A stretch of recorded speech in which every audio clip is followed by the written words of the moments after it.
This week, SFT is in the Blue Mountains for our 16th Free Tibet Action Camp. And we know that Your Holiness visited here just 2 weeks ago, and we feel very blessed to be here.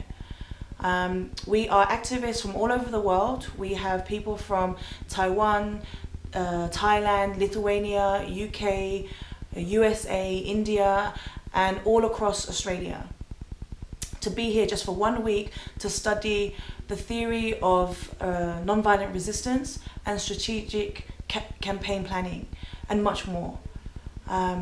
And on behalf of the whole team here, we would like to wish you many happy returns for your 80th birthday, and to let you know that we recommit our pledge to bringing meaningful change to Tibetans inside Tibet through strategic nonviolence.